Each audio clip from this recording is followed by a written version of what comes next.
Hey, welcome back to the channel, everybody. Today, gonna do a really quick install and show you how to add a power outlet to the top side of your Wrangler JL or your Gladiator. It's a really simple install, so let's jump in, show you what we're gonna do and how easy it is for you to do, and then you got power in the top of your dash. You don't have to have cords hanging anywhere, and you'll be good to go. On the inside of our Wrangler and Gladiator, we have the same package. With the exception of the front and rear lockers. I didn't get that option on the Gladiator, nor did I get the sway bar disconnect, but I added some other features instead. So that's the only difference between my Gladiator and my Wrangler. However, the install for what we're trying to do is going to be exactly the same. We don't have, obviously, any power up here. Jeep didn't think that that was going to be something that anybody would want. I'm sure that in the future they're going to be adding that feature, and then everybody's going to want to sell their Jeeps and buy another one just for this plug. However, I did have the 67 Designs rail mount that went across here, and that was always stopping me from putting power here. So I finally decided to change it out. I took the rail out because the distance was pretty flat right here, and it didn't allow you to actually access anything under here to make a plug. If 67 Designs had pushed that bar either to the front or the back of this pocket, we would have been able to install something without having to remove it, and it would still be functional. But it's something that they didn't do. Maybe they can consider doing in the future. That said, I ended up going with the driver and passenger side mounts from 67 Designs. And I'm going to be tapping a surface mounted USB and USB-C plug to the top center of this dash mount. That way the driver side and passenger side will both have plugs available that are not connected to the CarPlay. And that's something that is kind of aggravating from time to time when you have a passenger in the vehicle and they need to charge their device on a longer trip, something like that, and they go to plug it in, and unless you use your 12-volt cigarette lighter, you are basically tapping into CarPlay and it gets in the way of your radio, whatever else you're doing. So both of these are going to be absent of CarPlay, which is something that I also want. Now, additionally, both of our vehicles have the auxiliary package in it. So we have these 4 buttons with auxiliary, and that comes with a wiring harness that allows you to connect directly to the battery or to 24-volt power all the time, as well as these 4 auxiliaries. So if you don't have these 4 auxiliaries, do not worry. What you would then do is tap into your 12-volt cigarette lighter for your battery operated power option, unless you want that to have power 24 hours. Then you just tap into your battery and you have power all the time. But if you don't and you only want it to come on with your ignition, I would suggest plugging it into the backside of your 12-volt cigarette lighter plug. Just clamp it onto the wire, keep it nice and clean, and do that. Some people are against that.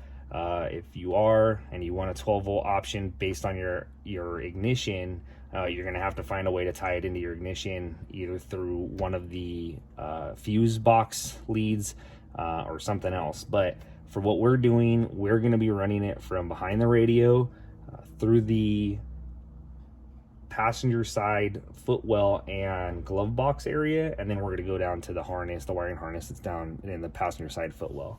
So let's jump into this and show you everything you have to do. It's super easy, just a couple bolts and some clamps, and then we'll tap this thing in, and we'll also cut the plastic tray that goes here so that the actual plug is sitting inside the plastic tray instead of on top of it.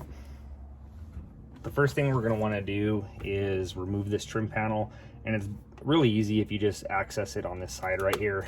Use a trim tool, go ahead and separate it, and then I like to get my fingers in there and then kind of pop it off slowly so that we don't break anything. Takes a little bit of pressure, so you're not going to break it if you just firmly add pressure to it. And then what'll happen is you'll be able to pull out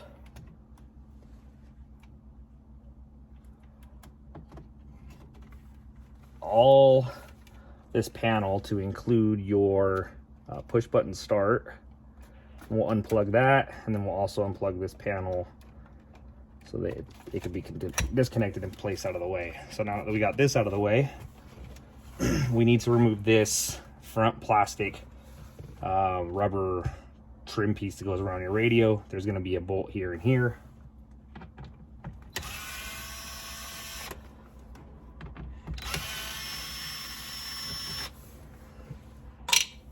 We'll go ahead and set those aside. And then what we'll want to do is pull up on this radio trim piece.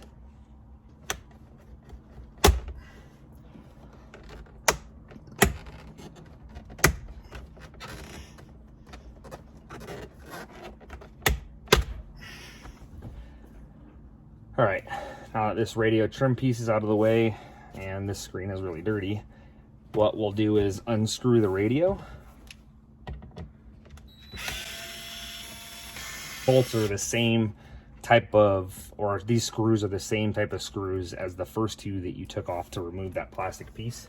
So you don't have to worry about getting them mixed up, they're all the same. What we'll now do is remove the radio, and I am not going to unplug any of this. It's not really necessary.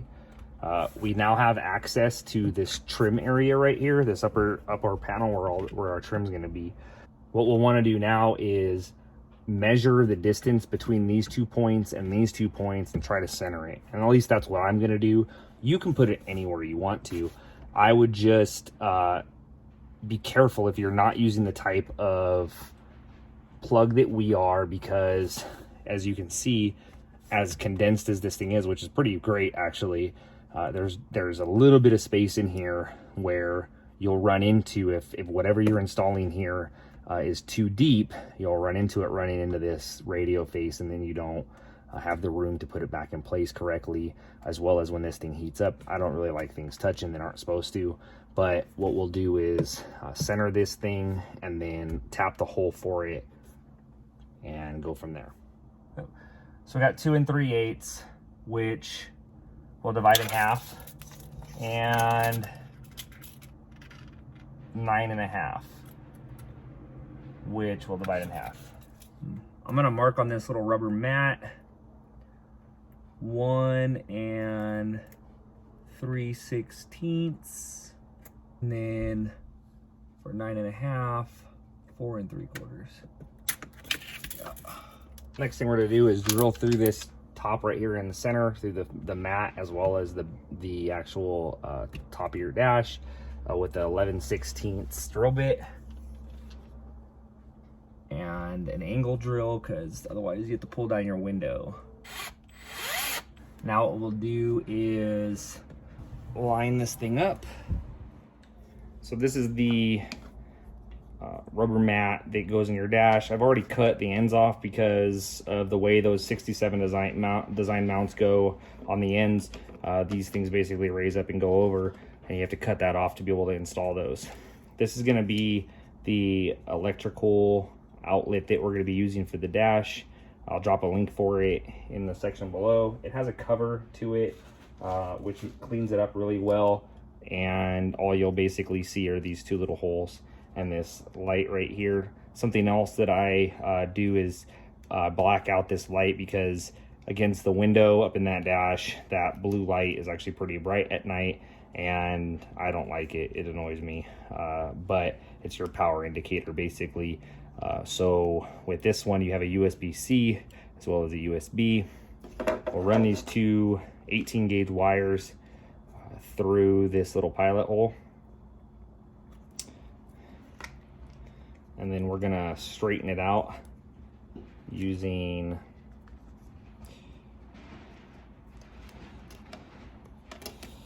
just my eyesight and making it straight. And then what I'm gonna do is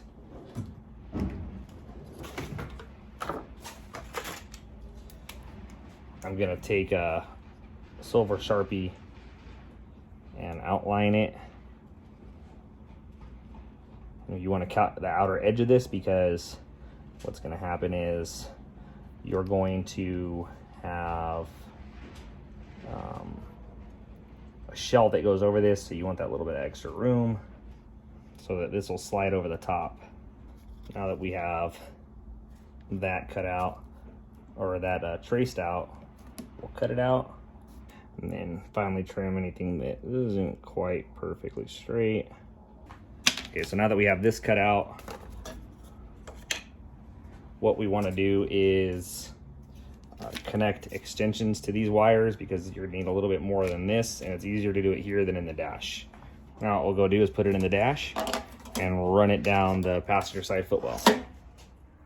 Go ahead and put these 2 wires through the hole. Now that we have these 2 wires through, what we'll do is push it on the back side of this air vent right here and then down the glove box. To remove your glove box, all you're gonna have to do is disconnect it here and then push up on the plastic on the bottom of this panel, and it'll drop out of place, and then you'll be able to lift this glove box out of place.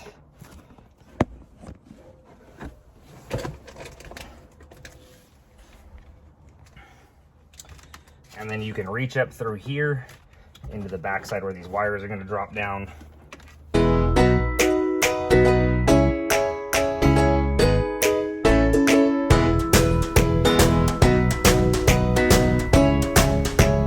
Now from here, it kind of gets, it's up to you how you want to wire it, but to lead to the backside of this panel that's down at the bottom of your footwell, you just drop it down, and then your wiring harness for your auxiliary stuff is down in your footwell. Alternatively, if you require wiring it into your 12-volt lighter socket, you would just drop it down underneath behind this this panel and down to where you already have access to your cigarette lighter.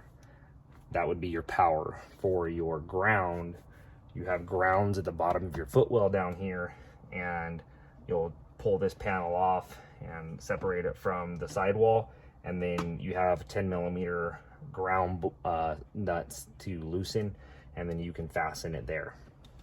Okay, so the wires come down through here, and then you have a couple pipes right here for your AC, and these get pretty hot.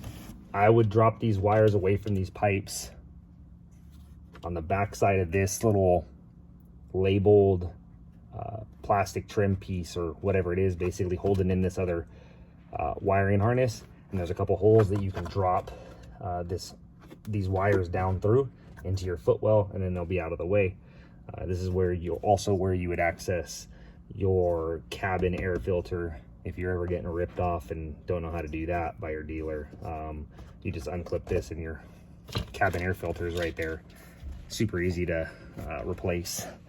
So let's drop these wires and then we'll wire it up to the harness.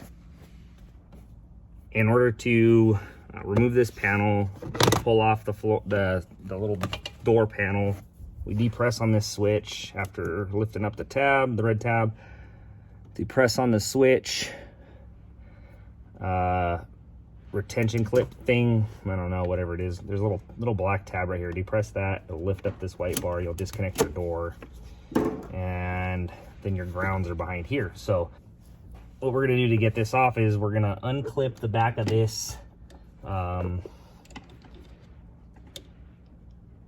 harness so that it'll slide off this tab here. So it's just really kind of like the best way to do it without breaking it, and it slides down. So I've removed this one several times, so it's just better than breaking it off this little metal piece that it's holding on to, and you don't have to worry about breaking this little clip. So now this is detached. We'll be able to pull the floor panel or the floor guard off. It's a 10mm socket right here that we'll undo.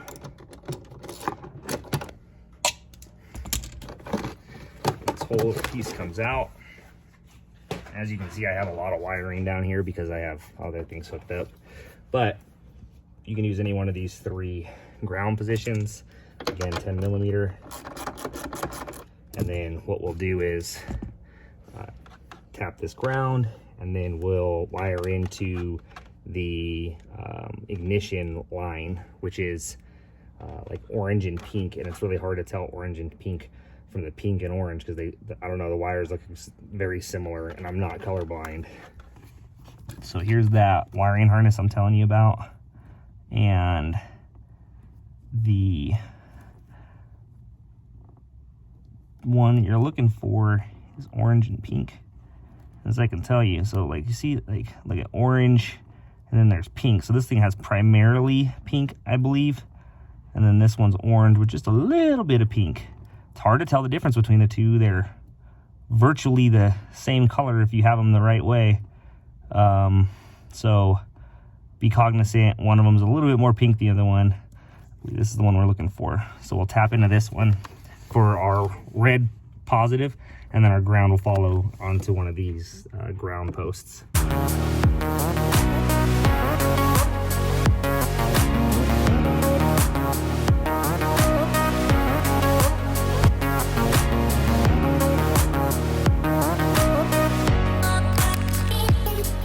That's all in. What we'll do is put this thing back together.